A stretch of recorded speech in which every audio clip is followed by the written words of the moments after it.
SBN channel తెలుగుకి స్వాగతం.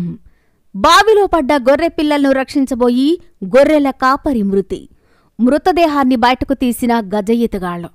బావిలో పడ్డ గొర్రెపిల్లను రక్షించేందుకు ప్రయత్నించిన గొర్రెల కాపరి అదే బావిలో పడి మృతి చెందిన విషాద సంఘటన కరీంనగర్ జిల్లా చిగురుమామిడి మండలం రేకొండ గ్రామంలో శుక్రవారం జరిగింది.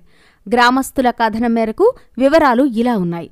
రేకొండ గ్రామానికి చెందిన మోగిలి బొందయ్య యాదవ్ 75 సంవత్సరాలు, సంగం కనకయ్య అనే ఇద్దరు గొర్రెల కాపరులు తమ గొర్రెలను కాస్తూ జీవనం సాగిస్తున్నారు. అదే వృత్తిలో భాగంగా శుక్రవారం 3:30 గంటల సమయంలో బొడ్డు శంకర్ వ్యవసాయ పొలం వద్ద గొర్రెలను కాస్తుండగా ఓ గొర్రెపిల్ల బావిలో పడింది. బావిలోకి దిగి గొర్రెను రక్షించబోయిన బొందయ్య యాదవ్ అందులో పడిపోయినట్లు తోటి గొర్రెల కాపరి వివరించారు. 16 గజాల బావి నిండా నీళ్లు ఉండడంతో మృతదేహాన్ని బయటకు తీసేందుకు ఇబ్బందిగా మారిందని గ్రామస్తులు తెలిపారు. సమాచారం తెలుసుకున్న చిగురుమామిడి పోలీసులు బావి వద్దకు వెళ్లి గజ ఈతగాళ్లను రప్పించి మృతదేహాన్ని బయటకు తీశారు.